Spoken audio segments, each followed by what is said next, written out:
to the ball game. Take me out to the ground.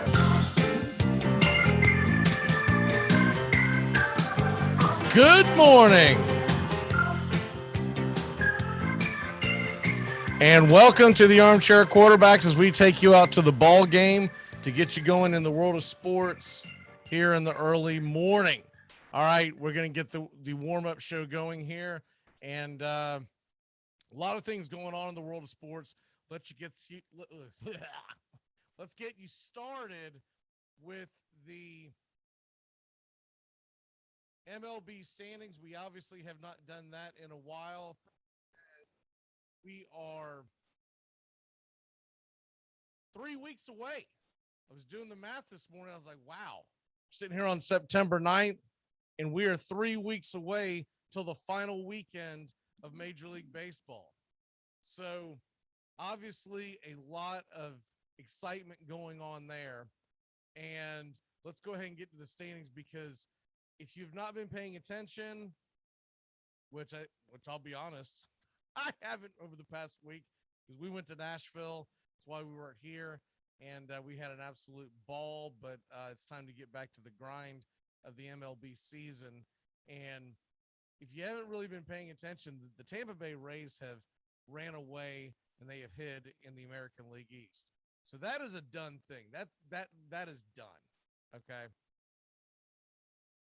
Tampa Bay Rays are going to win the East, and you can't even pie in the sky. Well, if this happens, you have to make up 9 games. It is a wrap. The New York Yankees, they are free falling. They've lost 5 in a row. They have lost 8 out of their last 10, which is amazing, because before we went on vacation, the New York Yankees were looked upon as a team that could catch the Tampa Bay Rays. Tampa Bay has gone on. Now, they lose last night. Boston beats Tampa Bay. But Tampa Bay has built a 9-game lead, 9.5 over the Yankees. We'll get to the wild card in 1 second. AL Central, that thing's a done deal too. White Sox are going to win that. The 11 games up, okay? The AL West, Seattle and Oakland, they have a prayer, but it's not much of one. 5.5 and 6 games back, respectively. The NL East is about where we left. Atlanta's a 2.5 game lead on Philadelphia, a 4-game lead on the New York Mets. That division is going to come down to the wire, because Atlanta hosts Philly and New York the last week of the season. And unless Atlanta builds one heck of a lead, and I don't see them doing it when you consider their schedule compared to Philly's schedule, I think that's going to come right down to the wire. The Brewers, they've put their division away. They're 12 games up on Cincinnati. And then the Giants, they are now 2 games up on LA as the Padres continue to free fall. So, what do we have now in the wild card? If it ended today, Boston would host New York. They only have a half-game lead on New York. Toronto is a game and a half back of both the Yankees and 2 back of Boston. So they're right on their heels. Seattle is there at 2.5 back. Oakland is there at 3 back. And that's where we'll cut it off. I saw yesterday MLB Network had the Cleveland Indians still hanging on there. Like, they're 9 back. That is not going to happen. The catastrophic choke job that 5 teams would have to do in a 3-week span, it'll never happen. They'll play each other. Someone has to win.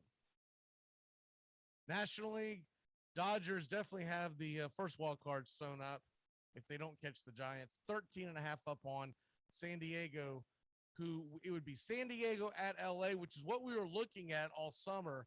So the Padres have whittled their way back in. They've won 6 of their last 10. The Reds, they are a game behind San Diego for that last wild card. And then if you want to get in the technicalities of it, the Philadelphia Phillies are 3 games behind that, and the St. Louis Cardinals are 3.5. Mets 4.5.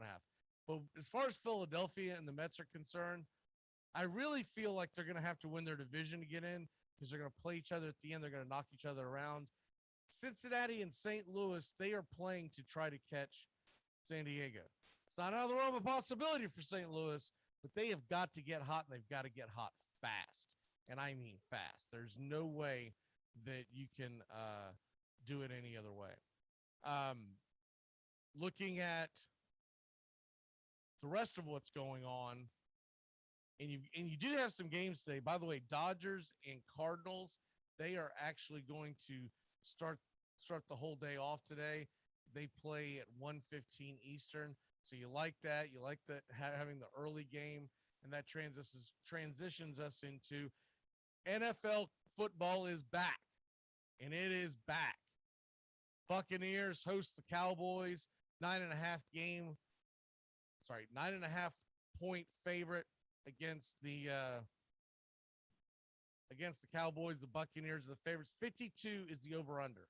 I really like the under. I do not believe you're going to see 52 points in this game. It's the first game of the season. It's going to be like a boxing match. They're going to kind of feel each other out. And let's be honest, last time we saw the Tampa Bay Buccaneers defense, which they all returned, by the way, they were pretty darn good, weren't they? So they're not expected to have their safety, but all the other starters are expected to be playing tonight.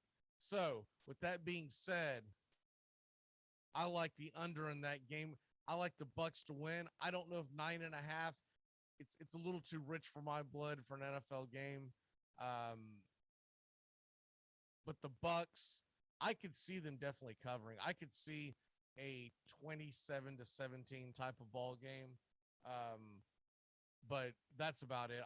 I don't see Dallas being able to put up enough points to be able to hang in there for the long haul. But I am excited to see Dak Prescott back. I am excited to see, what Zeke looks like. I'm excited to see CeeDee Lamb, Amari Cooper. This is a fun game to start the season off with because you got a lot of explosive players. I would just be shocked if they're firing on all cylinders to start the game. So if there's one play I like today, it's Tampa Bay, Dallas, take the under on the 52. Maybe you buy a half point, but I really – and remember something, the betting public loves to bet the over, and they're going to have pie-in-the-sky thoughts this morning. There's going to be a lot of people jumping on that over. So you may want to wait a few hours to see what the market looks like, because that's what I do like to do. I like to see if it's going to jump up a point or two. If it jumps up a point or two, I'm all over it. And the other game that I like today, a nice parlay that I do like, the Braves at home. Enoa's on the mound. I expect them to beat the Nationals, bounce back from their loss. And the Cowboys and Bucks. So you take the Bucks on the money line, the Braves on the money line. That ends up being an almost 1-to-1 payout. And so I like that.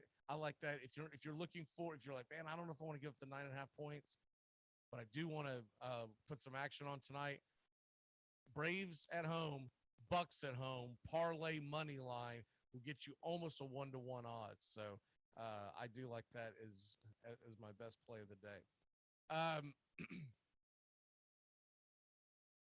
As far as the rest of the betting world goes, few other games out there of interest that you may want to take a stab at. Sean Manaea is at home against the A's, -140 on the money line. That's intriguing. And Quantrell of the Indians is going to the hill. He's pitched really well against Dobnak and the Twins.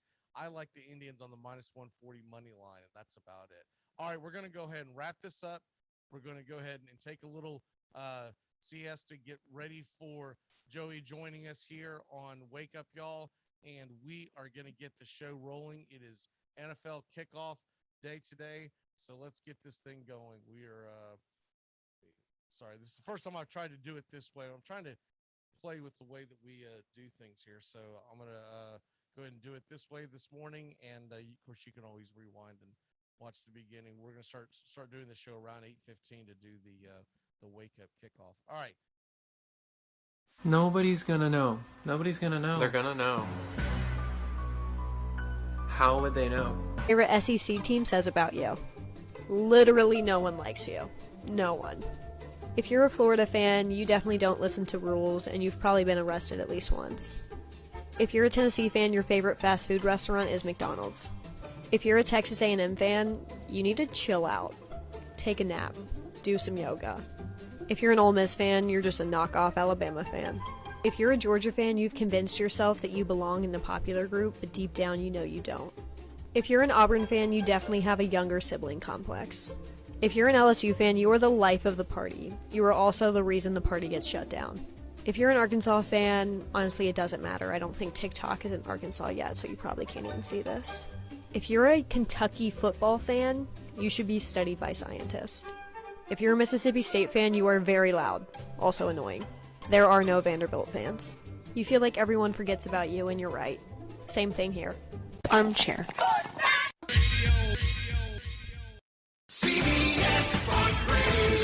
You're listening to the Armchair Quarterbacks, CBS Sports Radio, #1 sports station.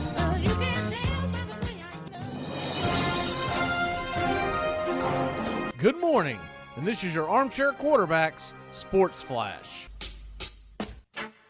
Major League Baseball gets going today at 1:15 Eastern. It's the Dodgers at the Cardinals for the finale. Julio Urias against Jake Woodford. The Blue Jays are at the Yankees at 7:05. Jose Barrios versus Cortez. And the Nationals and the Braves are back at it again. Eric Fetty and Huascar Noah. 7:20 first pitch. 3:37 Eastern on ESPN Plus. The White Sox are at the A's, and at 6:10, Radney Doback is in Cleveland against Cal Quantrill and the Indians. Guardians. Wait, they're still the Indians. At 6:40 Eastern, Marcus Stroman and the Mets are in Miami to face Jesus Lazario and the Marlins. And the Rockies and Phillies. Colorado is in the city of brotherly love. Antonio Senzatella versus Ranger Suarez in his 1.38 ERA. Carlos Hernandez and the Royals will finish things off with the Orioles. 7:05, it's John Means night in Baltimore. The National Football League begins their 2021 season tonight in Tampa, Florida, as the Buccaneers host the Dallas Cowboys. The line this morning was Tampa Bay -9.5, and the over-under sitting at 52.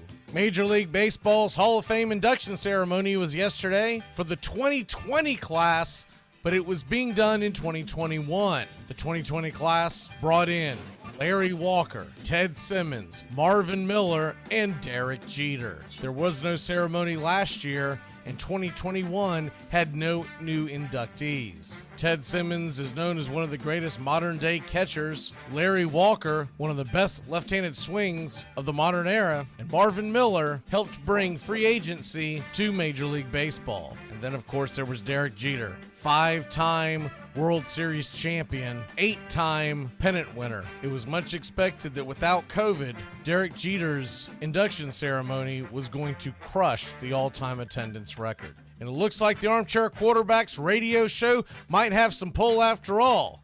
The Women's College World Series will now expand to a 9-day event beginning in 2022, the NCAA announced on Wednesday. The event's expansion was by 2 days, eliminates the need for double headers for teams that lose on the first day of the tournament. And that's your Armchair Quarterbacks Sports Flash. Stay tuned for the Armchair Quarterbacks radio show and YouTube Live. Please like, subscribe, and share our show today. The Armchair Quarterbacks, your first choice for sports talk, live from the First Coast.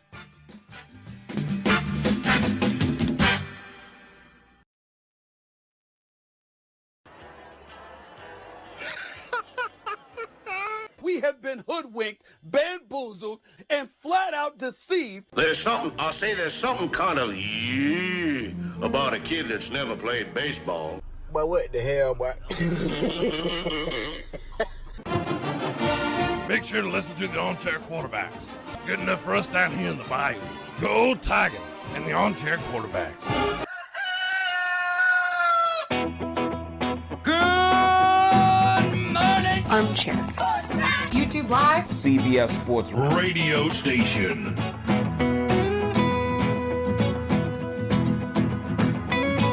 The radio station you can call all your own.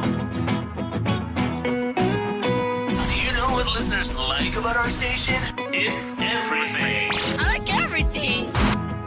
It's always on my radio.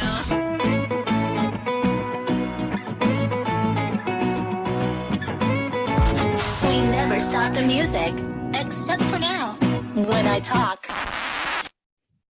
Good morning. It's time to wake up, y'all. You're listening to the Armchair Quarterback Show. We're here weekdays on CBS Radio, YouTube Live, the Armchair Quarterback Show, your first choice for Southern Sports Talk. Good morning, Mr. Joey. Good morning, Mac. I don't know much, but I know one thing. I'm glad to be back. It's Christmas morning. Welcome to the NFL season. Hi, I'm Mac McGee, and I don't know much, but I know one thing. The Tampa Bay Buccaneers, they get to hoist their banner tonight. The Dallas Cowboys get their quarterback back tonight. If you're not excited, you're not an American. You're listening to the Armchair Quarterbacks.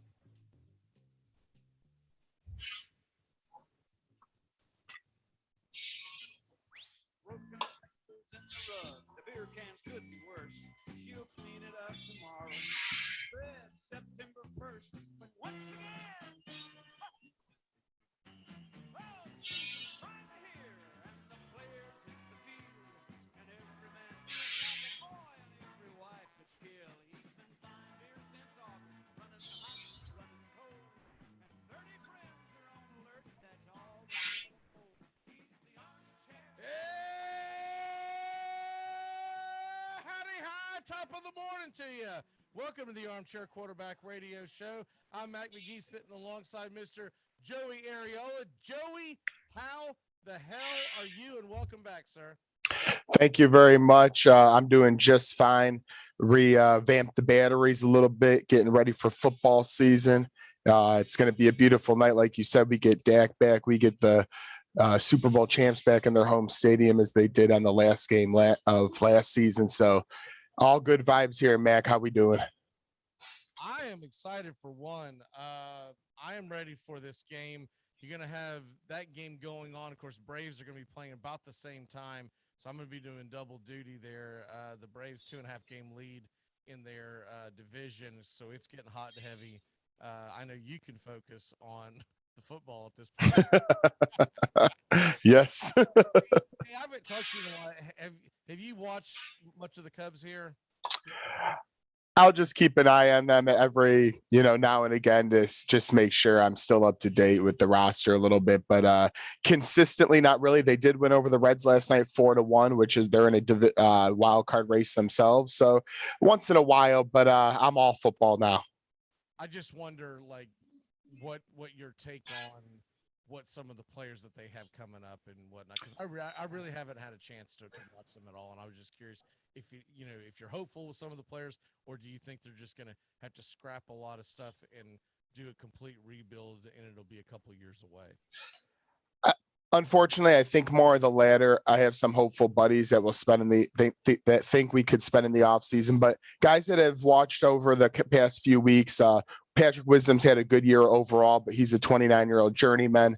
Schwindel, young outfielder, he had a few home runs last week. That might be a guy to look at. And then unfortunately, Ian Happ, who's hot right now, still batting .215. So nothing really overly catching the eye on this Cubs roster.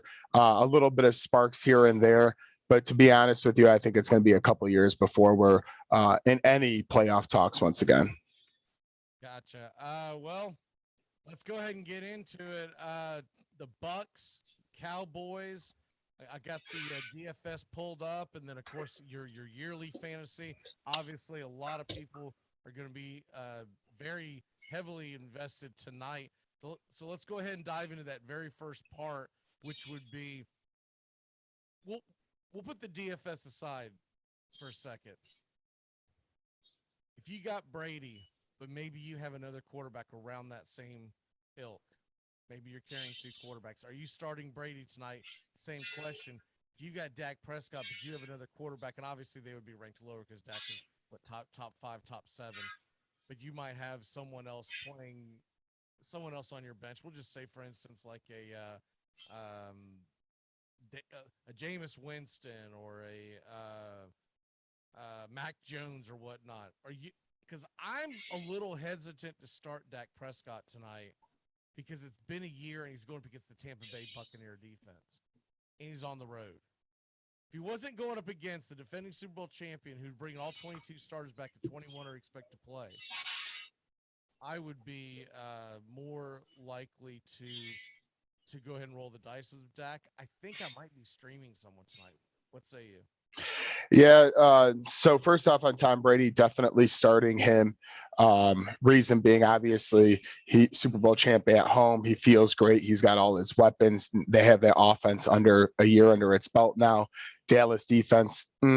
So I would start Tom Brady. On Dak, I go back and forth, but man, he's such a, like you said, top 5 quarterback, but I am a little nervous. He hasn't played on the actual field in a long time. Yes, the last time we saw him, he was stellar, but it's been a while. Does he have that cohesiveness against a front seven, which is vaunted? We saw how they got after Patrick Mahomes. So in my opinion, if you have a good second option other than Dak, and they're not playing a really good defense, I would start that quarterback. But if you don't have much else, there's never anything wrong to me with starting the great Dak Prescott. That being said, it's going to be tough against especially that defensive line that took apart Mahomes, as I just mentioned. I think my mic might have been down a little bit. So Michael said that he couldn't hear me. Or says he can't hear. All right. I don't know. Can you hear me? I can hear you. Okay. I might have been a little low when we first came in because I think I had my mic just a little low. It was a little low at first, but I think we're okay. All right, cool. So anyways, he's saying he can't hear me, but if you can hear me, that makes absolutely no sense. I'll have to look into this. Anyways, put in your hearing aid, old man.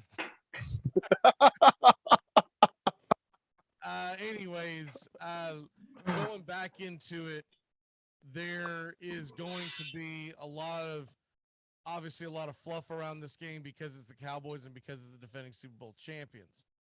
But when you look at the fantasy aspect of it, CeeDee Lamb, I'm thinking that CeeDee Lamb, Amari Cooper, these are going to be tough starts. But if you drafted these guys, you kind of have to, right? It's not a no-brainer start, but it's also not one that you're looking forward to. I don't think you've got someone better on your roster than Cooper or Lamb, because if you drafted them, you drafted them high. Now, as far as the Buccaneers go, I'd be willing to roll the dice with them. Their defense was not very good at all last year. They're expecting improvement, but we'll see what happens with that. I'm not a big fan of starting Tom Brady unless you have a better starter, because Tom Brady, you never know what the game plan is going to be. He might go out there and throw for 300 yards and 3 touchdowns tonight, and against Dallas, that's possible. But they also might decide to just grind it out, dink and dunk down the field, get a 10-point lead, and just eat the clock. And so that's why I hate Tom Brady in fantasy. I just absolutely will not draft him.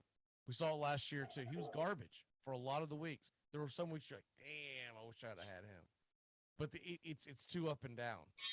He builds his season for January. He doesn't give a crap about the first game in September. So,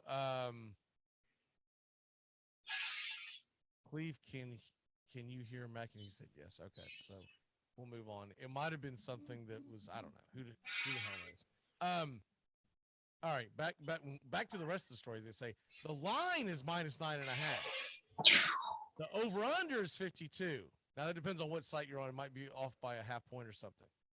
I am very, very bullish on the line. I'm taking the under, and I'm taking it hard because I don't think 52 points are going to be scored in this game. And I think the betting public might even push that up to around 53, maybe even 53.5 by kickoff. The 9.5 scares the hell out of me. That is a lot of points to give up in the National Football League. But I'm not telling you that sitting here, dude, I'm not taking the Cowboys plus 9.5. The last time I saw them on the field, they were garbage. So, and I get that they got all their players back, but like if you want to throw $5 in there just to have fun, okay, fair enough. if I had to choose, I would choose Tampa Bay minus 9.5. But I'm taking the under. Do you like any of the lines? Well, yeah, like you said, I definitely can't go to bed comfortably at night knowing I bet Dallas Cowboys against the Super Bowl champs. So if what I do like, I like the under. I am a fan of that one, so I would bet that. And unless the spread gets to 10, I would take Tampa. I wouldn't be as comfortable about that because it is a high spread, but I'm definitely comfortable on the under. And as long as the spread doesn't hit 10, I think I'll take Tampa Bay as well. So that makes me think the other thing would be, and I mentioned this in the warm-up show, that there's a parlay I really like tonight. If you take the Buccaneers on the money line minus 400 and you couple that with the Atlanta Braves at home on a minus 220, is on the mound going up against the Nationals. If you parlay that, it is a payout of almost 1-1. So in other words, if you bet $10, you'd win about 9 something. I like that parlay a lot because that way I just got to get the Bucs to get the win. Yep. I do believe Atlanta's going to bounce back tonight because is on the mound. You're going up against Fetty, they earned Fetty, et cetera, et cetera. Don't have to get into the baseball aspect of it, but if you're looking for a parlay to pull, that one I like a lot. I haven't been able to get into the props yet. Usually get into those on the weekend show when we have more time. But give me a quick score for tonight's game. I'm going to go Tampa Bay 31, Dallas Cowboys 17. That would take care of my under, and it would take care of the spread. I like something around a 27-17 game. 27-17 Bucks. So you're talking about 44 points. And that's why I'm extremely, extremely bullish on the under. May live to regret this, but I really like the under in tonight's game. I also think it's very difficult to get the big points going on the first game of the season. There's a lot of butterflies, et cetera, but it should be a fun game regardless. Now, you haven't been on in a while, so we kind of put this off for today. We'll go and do the Bucks first. Okay. We don't have to do a complete breakdown and whatnot like we were doing earlier this summer, but I want to get a feel for what you see on the Bucks going into this season.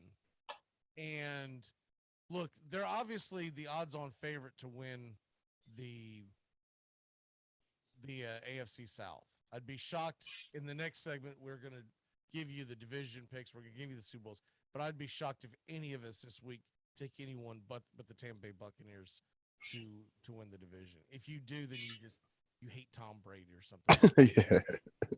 So I'm pulling up the odds right now because the over-under for the Tampa Bay Buccaneers is 11.5 wins out in Vegas. It means to win that, they got to go 12-5 bare minimum. That might be a tad rich for my blood, but I don't know if I feel good betting the under. I think you're going to see a lot of attrition. I think you're going to see a lot more losses this year than you typically see in other NFL years, because I think they're going to be having to the coaches are going to have to figure out a way to basically navigate the entire season in a lot of ways. But one of the things, I don't think you're going to get quote unquote load management like you get in the NBA, right? But I think you might get pitch counts on some of these running backs and whatnot. And I also think that it's not going to take as many wins to make the playoffs anymore because you added the extra playoff team, right? So you got 7 teams getting in. Man, I don't know. 11.5 when the rest of that division might, at the best, might win 9 or 10 at the most, and the Bucks have it wrapped up. Man, would you do that? Would you take 11.5 of the over? Yeah, I'm going to go over, and here's my reasoning on the over. You're worried that your brother might be listening. That could be a small one. Yes, it could be. But honestly, when I do look at their schedule, now they are in an easy division, which could play both sides. They could get 6 easy wins, but at the same time, like you said, they could be easing up at the end of the season. But when I look at their schedule in totality, I just can't find 6 losses, if assuming they play starters, maybe minus the last week or something like that. But that's where I'm getting at. I don't think they will. That's my biggest concern. Like, if I take them, my biggest concern is, are they going to be starting their starters? Let me pull up their actual schedule. They have, towards the end, their last 2 games is at Jets and home against Carolina. And then, so it's at Panthers and home against Jets and home against Panthers. Yep. At least one of those games, because they're probably going to put scrubs in, and they got to play a division team 2 times in 3 weeks. That's usually very difficult. Yeah, they'll probably lose one of the Panthers games. I think they'll definitely lose the final one, unless like home field advantage is on the line. If home field advantage is on the line, forget about it. Because that is the one thing you're going to be playing for this year. There's only one team getting a bye week, which is going to make a big difference on how they navigate that down the stretch. But the Bills could be a loss. I think they could lose one of the Saints games. Probably the road game is more likely. The tough part of their schedule is when they have that Rams and New England back-to-back on the road. That's the toughest part by far, is those 2 games right there. Look out. I don't know what in the world they did to the NFL to have to do that. They go at Rams, at Patriots, and then they come home and play the Dolphins. That's a rough 3-game stretch. And look, they're going to get 10 days off, but I don't think the Falcons are going to be as bad as everyone thinks they're going to be. I think they're going to be dangerous. I don't think they're going to put off enough wins to make it the playoffs, but I think they'll be dangerous with that offense. But they do have a pretty I'll tell you one game that I like to be a loss already that I see is at Washington. When I went through schedule, I think I had them at 13-4. That was one of my 4 losses. I hope it is a very good game, although I don't believe it will be when they go to the Colts. I hope it's a good game because I know you and your brother are going. So yes, sir. I hope you have a great time. But the Tampa Bay Buccaneers, that's about the time they start putting the foot on the gas. Yeah, I know. Isn't that Thanksgiving weekend? That should be, right? Yeah, it is. And, Tom Brady in a dome, he loved playing the Colts back in the day. So just brings back some scary memories. Right. Oh, by the way, if you're looking from a fantasy perspective, he'll go back-to-back weeks in domes, Colts and Falcons. So yep, like that. And look, he does have a favorable schedule in the fantasy playoffs. If you're looking for your fantasy team, he's at home against the Saints, at the Panthers, and at the Jets the final 3 weeks of fantasy in the fantasy playoffs. My problem is if he's your fantasy quarterback, you may not make the playoffs. So you better have a backup plan. That's all I can tell you.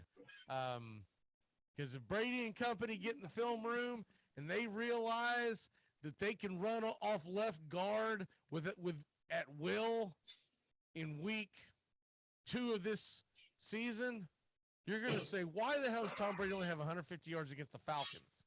It's not because they saw a weakness and they exploited it. And it's interesting you say that about Brady in fantasy, because actually in one of my leagues, I have Tom Brady starting and I picked Justin Fields as my backup quarterback because I'm thinking the second half of the year, Justin Fields will dominate. So if Brady does taper off. You have Brady in all your leagues because you auto draft everything. Hey. And Yahoo, yes, I did. I made yes, I did. I did auto draft in Yahoo. I'm in way too many leagues. I think I'm in near 7. It was too much. Oh, you poor thing. Finished up my 31st and 32nd draft last night. 31st and 32nd? Yeah. And they went on at the same time. You talk about an absolute logistic nightmare. So holy crap. Came up with the dynasty one while we're on vacation in Nashville. We were already talking about it, but we finally got it nailed down. Right.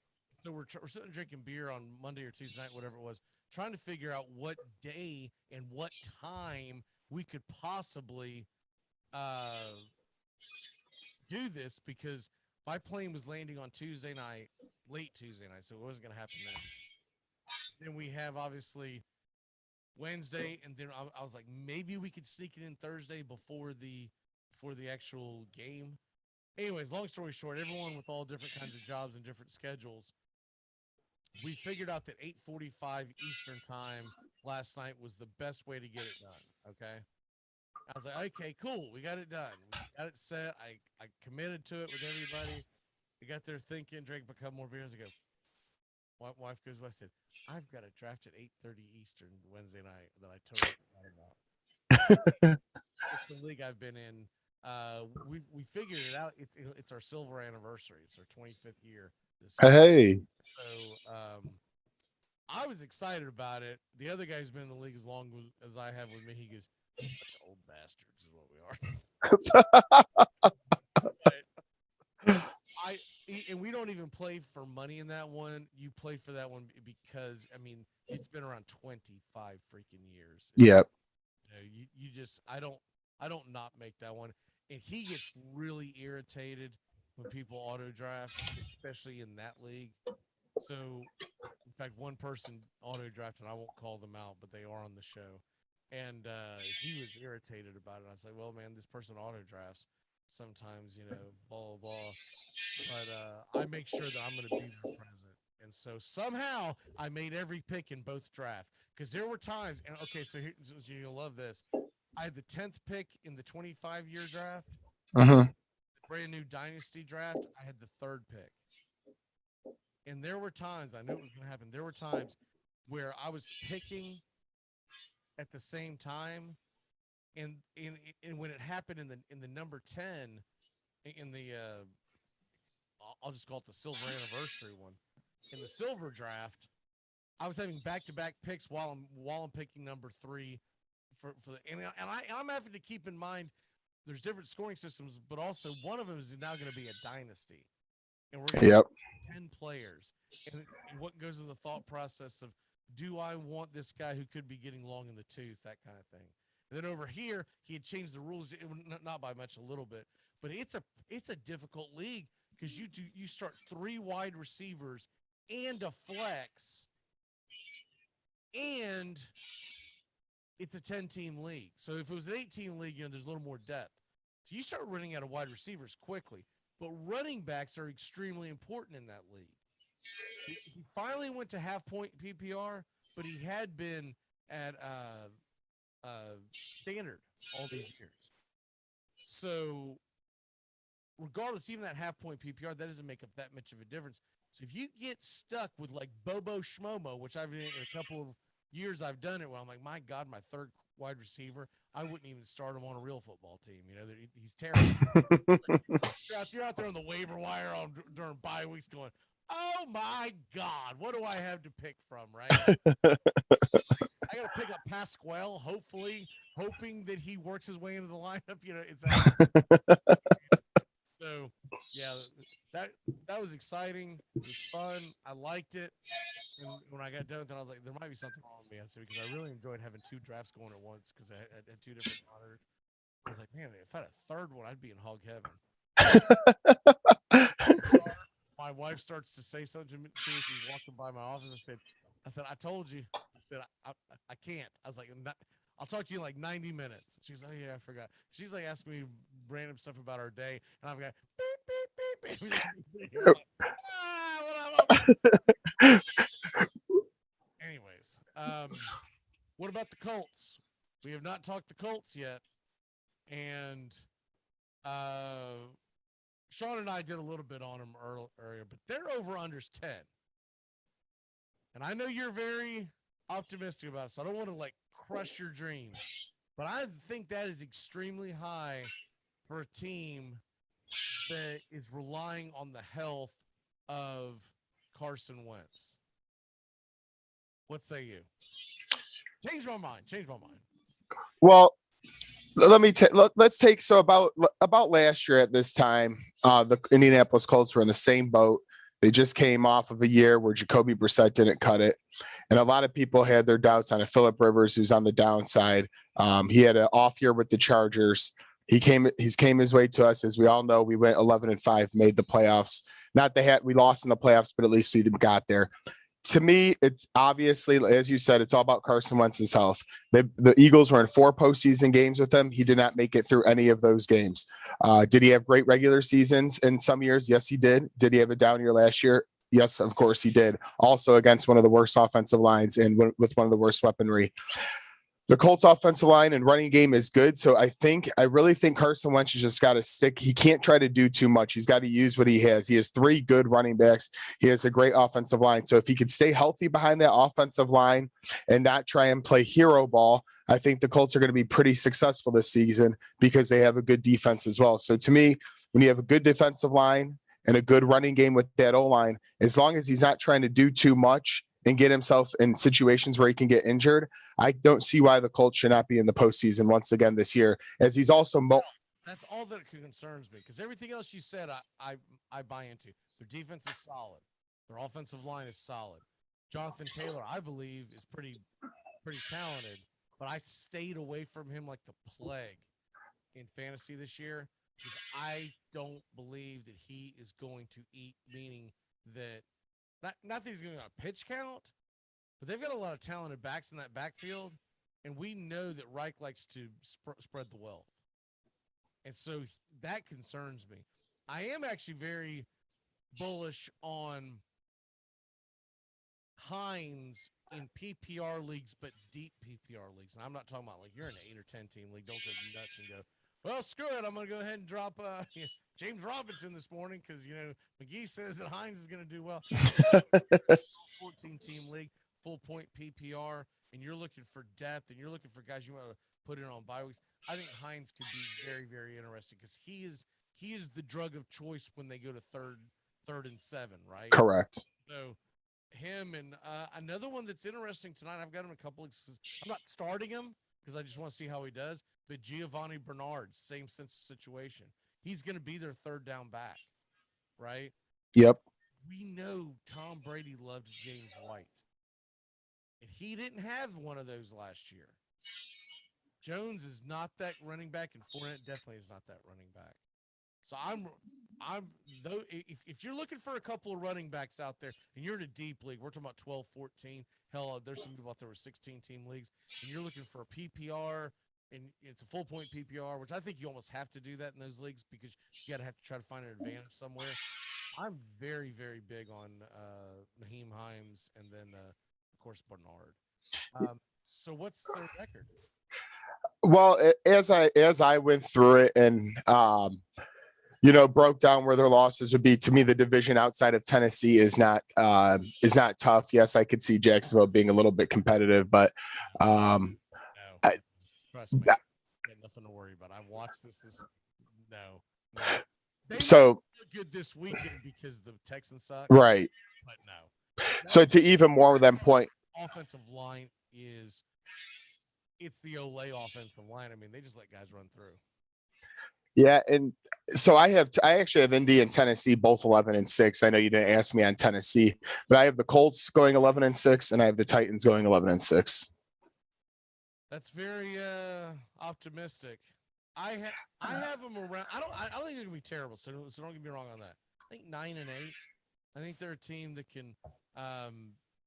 This Sunday is gonna be a tough game. I'm gonna give y'all the benefit of the doubt because it is a West Coast team coming east, right? So that's always an advantage. And you get the same thing next week against the Rams.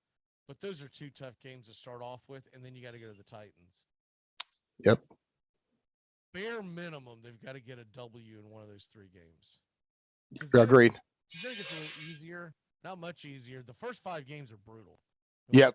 We thought Carson Wentz may not be playing until around that time period. I was like, man, that team could be 0-5 because you got Hawks, Rams, at Titans, at Dolphins, and at Ravens. That is a 3-game road trip that you start wondering if there's a conspiracy against you. You're like, what did we do You have to play that and start the season off with the Hawks and the Rams.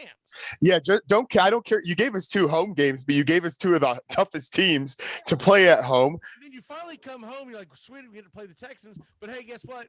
The following week, we have to go out and play, I believe it's a Sunday night game at the 49ers. Correct. And then you're going to be battered, bruised, and bloody. And here comes Derrick Henry and company back again. It's not if you can get to that second half of that season, if you can somehow on what is that? 1, 2, 3, 4, 5, 6, 7, 8. We'll cut it off at the 8 game mark. If you can be 3-5, then your 11-6 might be possible.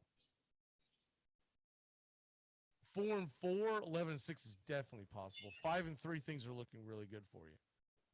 Because the first half is a gauntlet. and then after that, it gets you get the Jets and Jags at home. You like that. You're at the Bills. That's tough, and at home against the Broncos. But it's also paired up with the fact that you get to go to the Texans. And I think the Patriots are going to be much more difficult this year. But and you get to play the Jags that final week of the season. So if you are sitting there at 8-8 or 9-8, 9-7, trying to make the playoffs, you get to play the Jaguars. So, and I don't think the Raiders are going to be what everyone. I see. I don't think they're going to be very good. I don't know. I agree with you fully. I don't think the Raiders are going to be very good. And getting back to the Colts, like you said, it's on Wentz's health. If he stays somehow and plays all 17 games, I see very good things. If we're seeing a lot of Jacob Eason, it's going to be a 500 or under. I guess you can't go 500 anymore, but it's going to be 8-9-ish, 9-7-10. You can go 8-1. Yeah, you could. Yeah, let's just screw it. At that point, throw in a tie, 8-1. I still say there's going to be at least one team in the National Football League this year, and I don't know if it'll be AFC or NFC, but they will absolutely.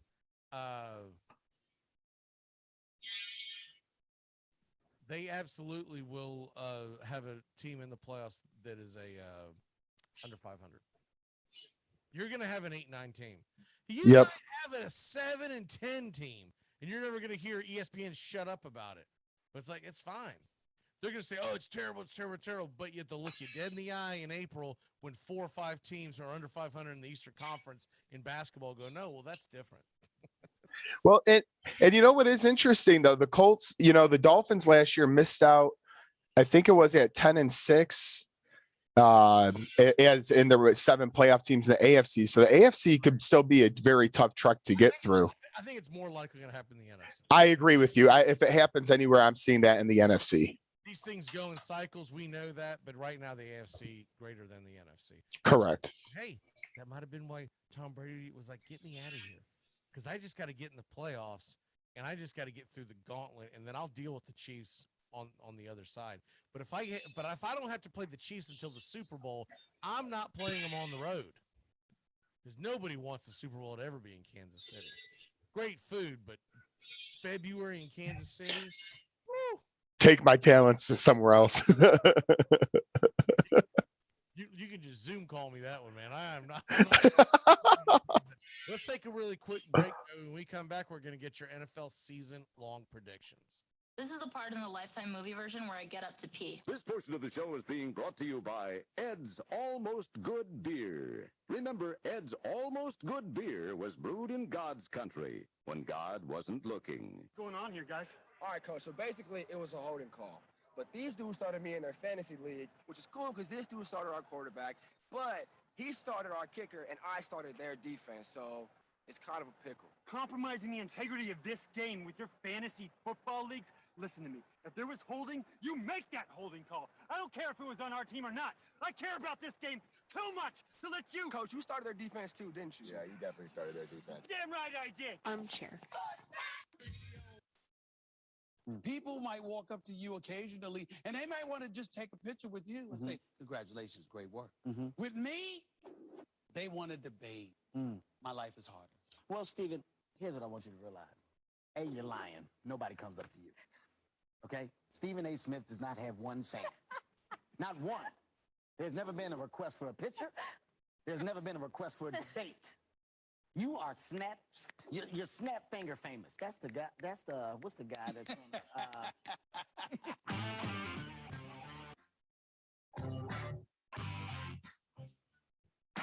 Get your Sunday football morning started off right with the Handicappers on Armchair Quarterbacks YouTube, 10 a.m. Eastern to noon Eastern. Your Sunday morning kickoff show where we tackle your NFL lines out in the desert, a 61.2% win rate over the last 6 years. Against the spread, over, under, money line, you name it. And we dive into the world of fantasy football year-long and your DFS payouts. The only true Southern football kickoff show that talks the spreads in Vegas, your DFS and fantasy, in your year-long quest to win that fantasy football championship. Only on the Armchair Quarterbacks YouTube channel. It's the Handicappers on Armchair Quarterbacks YouTube, 10 a.m. Eastern to noon Eastern. Sundays, all NFL season long.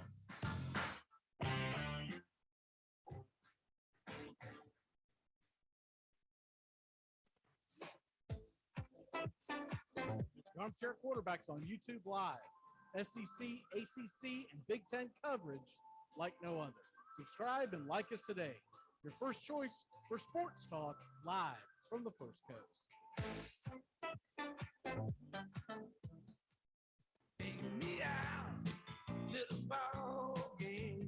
Get caught up with the big stories from around the world of sports in just a few minutes. Take me out to the ball game today, weekdays. Armchair Quarterbacks on YouTube. Baseball, football, basketball, whatever's trending in the world of sports, it's on Take Me Out to the Ball Game today in just a few minutes. It drops weekdays. Take me out to the ball game today on the Armchair Quarterbacks YouTube channel. Take me out to the ball game. Oh, what fresh hell is this?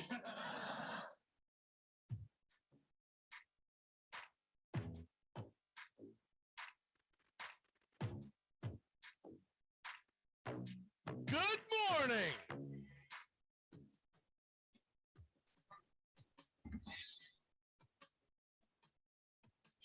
Wake up, you sleepy bastards. Get her or him out of your bed. It's time to get your ass to work. Make up some excuse to your roommate on why you did what you did last night. Let's get this day started, baby. Good old days. Oh man, the bachelor pads that I lived in. Dude, oh my god, I tore it up this weekend. Woo. The ones that hung out with me finally realized they thought they knew how to drink. We dusted a handle of Jack Daniels. A handle. If y'all know what a handle is, it's the biggest one they make. A handle of Jack Daniels during the Florida State game. Probably took us 3 or 4 hours. There was 3 of us that were consistently taking the shots, and then a couple others would jump in. Dude, that's a feat, my friends. That is a feat. That is a good one. And we didn't even get to talk about that as we're fans of both those teams, but that was a fun game. And I did that the day after staying up. We went out and raised hell in Nashville in the bars and whatnot. I'll get into these stories as the days go on. But we came back to the house, and my very good friend Ashley and my very good friend Tom, the 3 of us sat out on the deck and got slobber knocked till 5:30 in the morning. I had to wake up about 4 hours later and do our draft. And a couple of the guys in the draft came in early. I told them to be there at 11 a.m. local time because I was going to get up around 9:30 to take a shower and everything. Well, they start popping in at 10:30. I was like, dude, I'm barely moving. So anyways, I come down the stairs. I know I had to look like death eating a cracker. I hadn't seen some of these guys in years. I just said to hell with it, and I started drinking then. So that was like 10:30, 11 o'clock in the morning. And I started drinking then and then made it all the way till the next night with the on 4 hours of sleep. And that was not that we dusted the bottle of Jack along with all the other junk I was drinking. And for the first time, and I don't know how long, I literally passed out. Like, I've not done that in years. Normally I go, it's time to go to bed, and then I pass out. Yeah. I don't remember. I passed out, fell on top of what one of the guys that's in our fantasy league. He was passed out on the couch, and they said I fell on top of him. It was a fun weekend. Days that I just mentioned, they were preceded by another day that I stayed up pretty damn late. I did the math there after I got home. I was like, no one else who's shaky and feel like crap.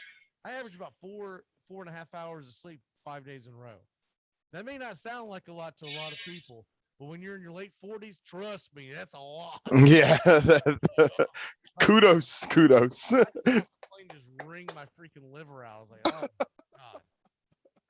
You're getting I won't be normal again until Saturday. I'm telling you right now. I got off the treadmill this morning. My wife said, "What's wrong?" I said, "I don't feel right." She goes, "What's wrong?" I said, I can't. I'm not a doctor. I can tell you right now. I don't feel normal. That's the first time I've been on the treadmill since we got back. But yeah, Notre Dame, Florida State. I haven't talked about that at all because we've only done one show. We're getting all this NFL stuff in. I thought Florida State looked phenomenal. They did. They look good. I believe in my heart of hearts, had Norvell not taken so long to put Milton in the starting lineup, Florida State wins that game by a couple of scores. That being said, I thought Notre Dame played a pretty good game. I thought they're a pretty good team. I don't think they're going to win a national championship, but I think they're going to flirt with the playoffs and probably just miss it. But that's going to be that's going to be a pretty darn good Notre Dame team. I think at the end of the year, that team is going to be somewhere around the top 10. And so I'll take that as a badge of honor to lose to a team in overtime because of a botched field goal. And by the way, the kid's got to hit that. I don't want to hear how our coach iced him. No, he made the right call. He overturned a play that made it about a 15-yard closer kick. The kid's got to make the damn kick. Yep. I don't hear about how we iced our kicker. You got to make the kick. What iced our team was having Jordan Travis in there till the late third quarter. I mean, look, he comes out, he starts like, okay, maybe they're going to bring him in a few series. He looked absolutely terrible. I'm like, what does he have to do to get benched? I mean, does he literally have to turn around and punt the ball out of the stadium? He's been awful for the 3 years he's played. He is what he is. And I don't mean to trash Jordan Travis because I actually like him. And I think he can be used in like wildcat formations and a change of pace and a great backup college quarterback. But if that's your starting quarterback in any college football scenario, you're not going to win many games. Not unless you have like a defense like Alabama or something. It's just that that defense knew he was not throwing the ball regularly more than about 10 yards down the field. Correct. All the safeties come up. Every damn one of them. They were playing press. Why wouldn't they? They got the one long pass. Well, yeah, I bet they did because they dared him to do that all game long. He should have been doing that left and right. So obviously Notre Dame's got a Heisman candidate in their backfield. Their quarterback, they're going to find out what that quarterback is. Jack Cody's a very accurate passer. He's got no mobility. So they're going to try to blitz Notre Dame. What did you see? I mean, like you said, Florida State takes the quarterback out earlier. It could definitely be a different ball game. I liked what I saw from both teams. I don't think Notre Dame, like you said, is going to be a national championship team this year, but they'll probably hover around the 10 mark throughout the season. And I think Florida State can only get better now that they made the change. And I definitely think it's going to be fun on both sides heading into the latter stretch. Do I think any make a playoff run? No, but I think two exciting teams to watch throughout the college football year. Now, granted, I've been taking shots and stuff at this point, right? I'm pretty loaded. I've been drinking at this point probably around 11, 12 hours. Going for about 4 hours sleep because there was still octane in my veins when I woke up that morning. I was dog cussing him, man. Just everything, every name in the book you can think of with Travis. Every time he's just stupid play after stupid play. And then when he'd make a good play, I'd start imitating the whole, what's his name, Terrell Owens. Every time he make a good play or score a touchdown. That's my quarterback. That's my quarterback. Guessing for a minute. I'm just motivating. He came out for that injury. I was like, what? Jesus. That son of a gun, do not let his ass back in the game. Don't even think about it. Even if you don't like the alignment, sir, you just go ahead and snap the ball. You dare call a timeout. He did this last year. That's the problem that I have with Norvell. He did this last year with James Blackman. He gets it in his head that some guy, his loyalty or some crap, I don't know what the hell it is, but he's like, oh, he's got to be my starter. He's got to be my starter. He'll just stick with them all game long. I'm like, dude, if it's not working, pull his ass. It's one thing I loved about Bobby Bowden. He was very quick. He was very quick to go, if you're not doing it, he'd usually let you roll till halftime. But if you weren't getting it done, here came the backup. So, anyways, we will put the college football talk aside and go to the NFL, as you have to make your picks. Yes, sir. I will. You probably didn't hear mine yesterday, so which is a good thing. I will tell you who I picked after you tell me who you pick. So, Okay. All right. So, where are we going with the AFC East? The AFC East, we're going to go first place Buffalo Bills at 12-5. We will go. Now, I took the Pats to win that division. I believe in Mac Jones. That might be a little bit of a homer in me because he is from our neighborhood here in Jacksonville. But you like Buffalo winning that division, which I think most people will. My reasoning is I think the Patriots defense is going to be elite. Do you think Buffalo's defense and or running game has improved? Well, definitely. Unfortunately, not so much in the running department. I think they're going to have to continue to work on the passes. I don't know why they added Emmanuel Sanders, but no running backs. And the defense. Go after Najee Harris. You know what I mean? Right? Like they needed a running back. It's frustrating. And, I mean, I agree with you on the New England parts. I mean, I have them going 10-7 and coming in second right behind Buffalo. But I do think the Josh Allen, the offense, I don't think they're going to be at the top of the mountain, make the AFC championship. I don't think it will be that good for them this year, but I still see a good regular season out of them. All right. AFC South, who wins it? I have the Titans and the Colts both at 11-6. Well, someone's going to have to win the tiebreaker. I know. And since I'm a homer, I'm going to give it to the Colts. My tiebreaker lands with Indy, and I'll put Tennessee in the wild card later. But I'll have the Colts in the South. So you got the Colts winning the South at 11-6. Wrong. I was wondering what you were looking for there. All right. You got the Colts winning the South. Hey, let the haters hate. I think it'll be the Titans. I think it'll probably be, I don't know, 2 to 3 game lead. All right. What about the North? The North, I have the Cleveland Browns, which I have this division stacked in my opinion, record wise. But I'll have the Cleveland Browns taking it at 12-5. Right. I also have the Browns, and obviously had the Titans.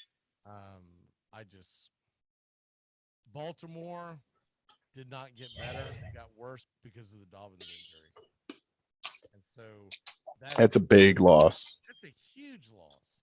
It's an enormous loss. All right, where are you going with the West? Right. Yeah, Chiefs. I mean, they could win this by 4 games, in my opinion, honestly. All right.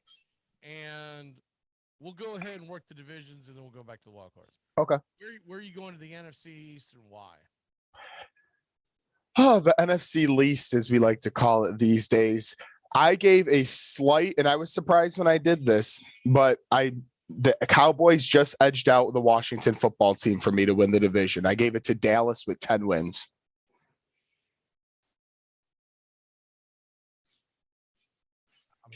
Are you going to elaborate? Do I have to pull it out of you? I mean, if you want, hey, if you want a full You said, I'm going to take Dallas with 10 wins. That's not Okay. a why. Here's my why. It's that simple. That offense is only going to get better. Zeke's going to have a better year than last year. Dak's going to stay healthy. The defense can't get worse. It was abysmal. It was one of the worst in football. I think they can only get better. So to me, having a healthy Dak and an improved Zeke, they won't be, 11, 12, 13 wins good, but in that crap division, I think 10 wins suffices with the improvements and health of Dak Prescott. What about the NFC South? Easy Tampa Bay, just like the Chiefs by 4 games. Tampa's that's the rest of the division's trash. I think the two divisions that are going to be runaways is the South. And if you say what conference, I say yes. Because, and I know you disagree with me on this, but I think the Tennessee Titans are going to be scary, scary good this year. This is assuming everyone stays healthy. Injuries happen, all bets are off. But normally I'm the biggest pessimist with my teams. The teams I pull for, I'm the biggest. I can find a reason why the Tennessee Titans shouldn't even win a ball game most years, right? But this year, this team, man, it's laid out in front of them. If they don't take advantage of it, they only have themselves to blame. If they come out and they don't play well in week 1, I'm going to say to myself, maybe they've read their newspaper clippings. Yeah, because it's a tough matchup against Arizona. It is, but I do believe they should get the win. It's at home. I agree. At home. Yep. I give you a pass, but it's at home. You've got the new team. They're all ready to play. There's no major injury.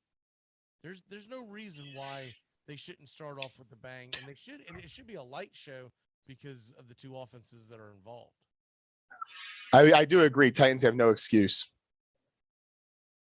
And I do agree that the Colts have no quarterback. So we shall see. A lot of people thought that last year. We shall see. No, I actually liked Rivers. No, you did. But there's a lot of people that did not. I knew what his limitations were, but I was always a fan of Rivers. I mean, any guy wears a bolo tie to the damn person. You got to figure he's got a 6-shooter on his side somewhere. What about the North, NFC North? Who you got? Green Bay Packers. Yeah, Packers. Yeah, we're going pretty much chalk. The only thing that I took the Washington Redskins, Washington football team, whatever you want to call them. Yeah, they'll choose eventually. In the East, I believe their defense might be the best in football, and I believe Fitzpatrick will do some things. He'll do enough things to win that division. Now we know that he can go streaky, and that can be an issue, but I like the makeup of that team. And I think they're going to be a fun team. They're going to be like one of these American underdog teams. Love Ron Rivera. Right. I would love to know what that is, that noise that comes out of your headset or whatever the hell it is every time you're on. Because it dumbfounds. I've never heard it anywhere else, that screechy sound that's made. We've got to figure that out. But yeah, I believe that Washington could be a really fun team to watch this year. The one thing that I'm not sold on that everyone else was sold on in fantasy is Antonio Gibson going as high as he did. And a lot of people love him. They think he's going to be the great. Here's my issue. When you have a guy who never played running back until he got to the National Football League where they kind of made him a running back, I don't know if the durability is going to be there. And so if you have him on your team, you better have a backup plan. Because he's already been hit with injuries before. And I think he's a guy 17-game season. I don't want the skinny guy, man. I don't want to see the guy that looks like he's been doing yoga. Right? I want the guy who looks like he's been bench pressing pickup trucks, like Derrick Henry. 17-game season is going to be a game changer in the National Football League. What about the West? Go West, young man. Seahawks edging out. Yep, Seahawks 11-6. I almost changed, but no. Wow. So the only 3 picks we've had so far is you, Sean, and I. We all have a different winner. He took the 49ers, which I was going to, but I believe they really probably are the best team in that division. But we had already like matched each other team for team. We got to I was like, well, we can't have every division winner the same. This is stupid. So I went and took the Rams because I did have the Rams as a wild card, so I flip flopped it. But it's so hard to take Seattle out of the play because I believe Russell Wilson is going to cook, as they say, this year. I don't know why is he the only quarterback that they say that about? Do you have any idea? That I don't know. No. I heard on ESPN. I heard on all the others. They say let Russell cook. I'm like, what are you talking about? What is he cooking? I don't know what he's cooking, but I mean, that division's just tough. I have the 49. I did record wise. I have the 49ers finishing last in that division, but I still have them getting 9 wins. So I think that's a crazy division in general. That the division winner could have a low number of wins. You're right, because they're gonna. I mean, we're not even giving Arizona a chance, and why don't they have a chance? That team is loaded offensively. Their defense isn't that bad, and this is one more year further with Kyler Murray. You just never know what his maturation process is going to be. All right, so what are your wild cards in the East? We'll start with. We're going with AFC wild card. Yeah. Okay, my wild cards will be the Pittsburgh Steelers, okay, the Tennessee Titans, and the Baltimore Ravens. Okay.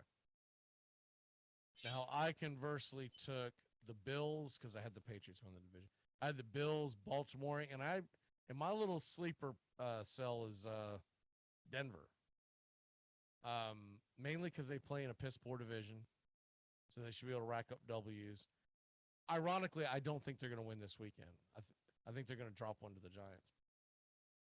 But I believe that defense is going to be back, and Teddy Bridgewater, who I would never want in fantasy, he is a game manager that can figure out how to win ball games. So that's why he did it with New Orleans when he went 5-1. Yeah, exactly. And they didn't score at all. And the New Orleans defense was not looked upon elite until he stepped in there. He's got defense. He has a defense that is loaded athletically. All right, so what about the West? I'm sorry. What about the NFC wild card? Excuse me, I was looking at initials. All is good. I have the Rams, Cardinals, and Vikings. Wow. Rams, Cards, and Vikings.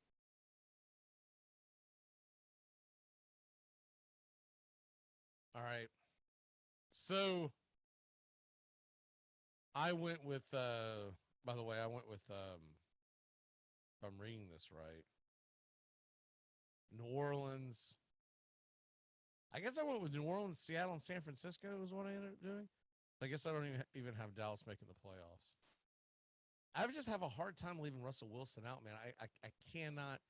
Him and Pete Carroll, I can't ignore the fact that they're usually there.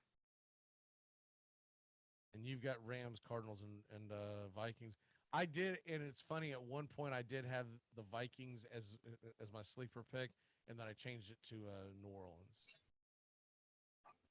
Because I'm excited to see what Peyton can do with Jameis's mind. Jameis's arm has never been in question. He's got one of the strongest arms in the National Football League.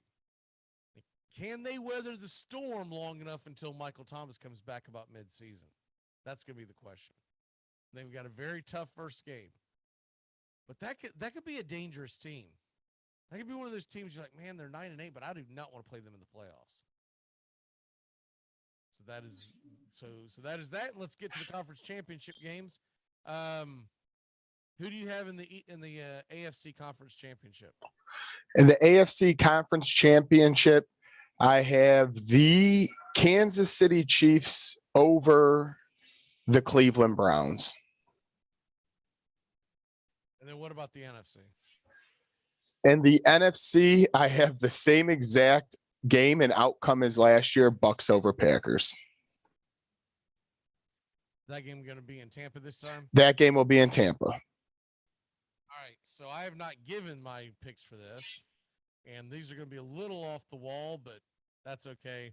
That's what I did in college. I'm tired of seeing the same guys, although I did go a little chalk on one of them. In the AFC, I'm taking the New England Patriots against the Tennessee Titans.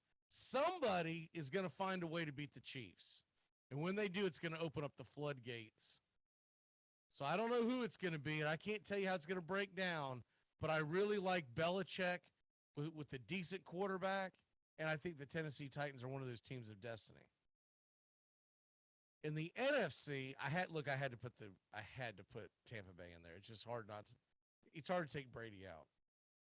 I was almost put the Washington football team in there, but a lot of stuff has to go right for that to happen. So I played it safe with Tampa, and then I'm going to say McVay. McVay, what is he? 2 years removed from a Super Bowl. Let's see a Rams Tampa Bay matchup in the NFC Championship game. So who do you have winning the Super Bowl? Who's in it? Kansas City Chiefs 30, Buccaneers 28.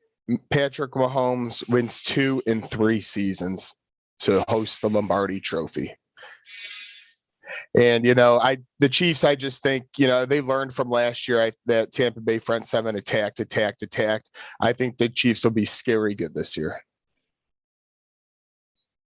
I went with the Tennessee Titans upsetting the Tampa Bay Buccaneers to finally bring home a championship. Wow. Nashville's one of those man. It's one of those cities. It's hot.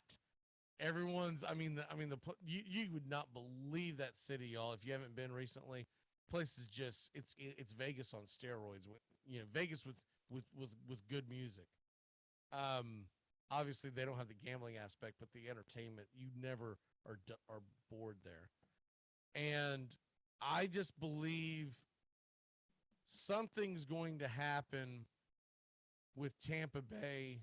I almost wanted to take them out because I'm like, man, to stay that healthy that long.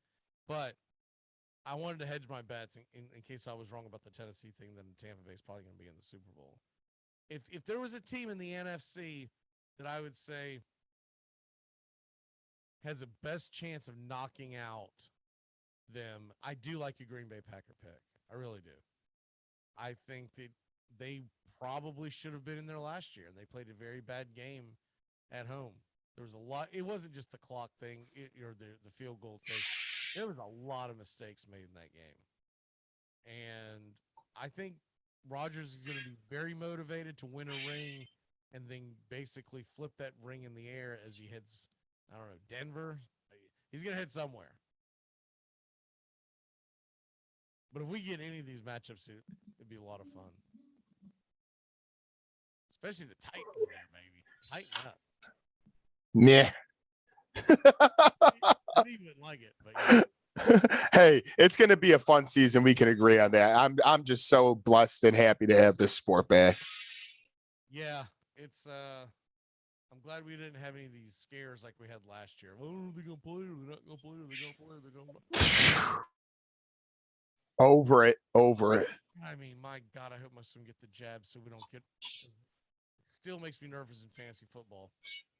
Some team gets you decimated with like 7 or 8 in a breakout, and they're gonna, your entire fantasy season is just on the brink. All right, it's time to turn back time and get the hell on out of here.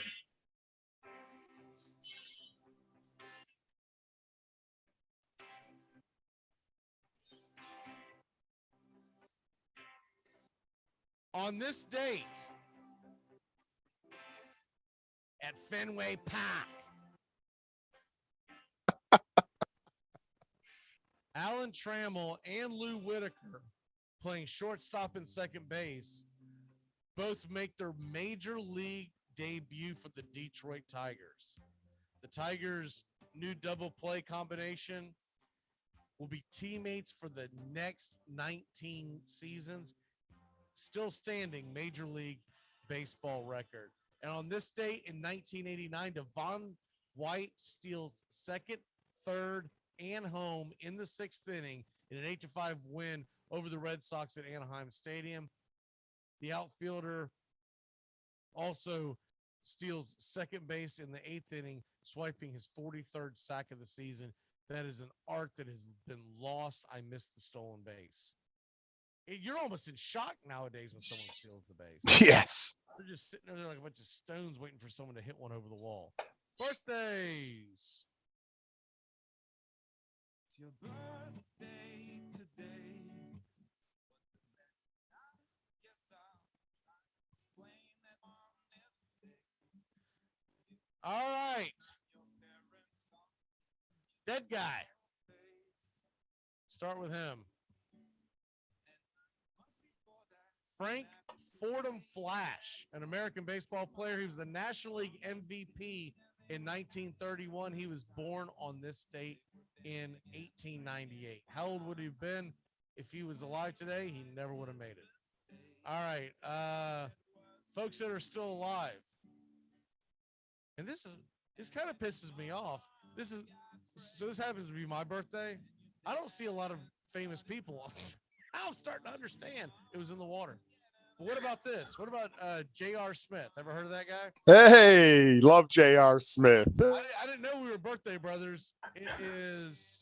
He's 36 years old, man. It seems like he ought to be 52. I swear it seems like he ought to be. He's just been around forever. Edwin Jackson. Oh. 38 years old. And he was just pitching last year, too. Pitched for like 45 teams. I thought I shared it with an athlete that I actually really like a lot. Not that I don't like those athletes. Shane Battier, 43 years old, Birmingham, Michigan. I did not know Michigan had a Birmingham. Have you ever been to Birmingham? Alabama. Yeah, I've been. We passed through on our way to Florida one time, and I stopped there for a day. Had a wild night in Birmingham, Alabama. When was that?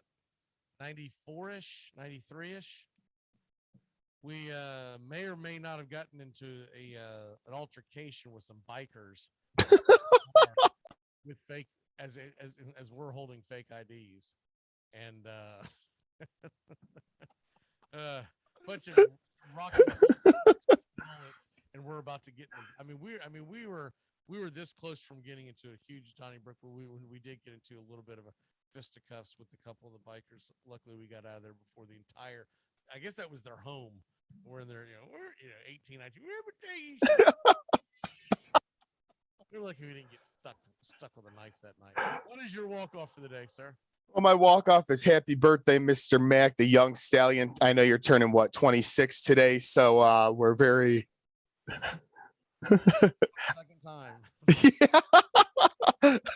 But happy birthday, and I hope it's a good one. You get the NFL back, and I'll be traveling over to Indy this weekend to see Seattle at Indianapolis. Pat McAfee's hitting the anvil. I love that guy, so I'm excited, and it's going to be a great football weekend. What day are y'all driving over the day of? Every year we leave Sunday morning, 5 o'clock in the morning. It takes about 4 hours. Okay, so it's a 4-hour trip. Okay, well, cool. Yeah, normally y'all will be on the Sunday morning kickoff show. We will. We wish y'all well. If y'all do get crazy, want to pop in, we'll definitely open up the Zoom room for you if y'all are drunk somewhere wanting to YouTube live or maybe get live for a few minutes in Indianapolis. Maybe moon the entire YouTube. A few Bud Lights in. Don't tempt me with a good time. My walk off for the day is, first of all, thank you for everyone who's wished me a happy birthday. I really don't deserve it, but people keep asking, what are you doing for your birthday? Dude, I am exhausted. I mean, it's going to take me another 3 days to get feeling back to normal from the Nashville trip, but I'm looking forward to the football game tonight and the Braves game tonight. And then that rolls into what I call the first official weekend of the football season, because got some pretty good games in college, and then of course the NFL gets rolling. And I'll be adding a little bit of content this weekend for Stardom Sitt'ems prior to. I will do a little bit today. Be on the lookout for that. Probably hit late this afternoon. It'll be like 5-10 minutes. I'm just getting a lot of requests for games that are going on tonight. And then, of course, we got the college football game. The college football show starts at 8:30 Eastern on Saturday. And then we've got the handicappers on Sunday, 10 to noon.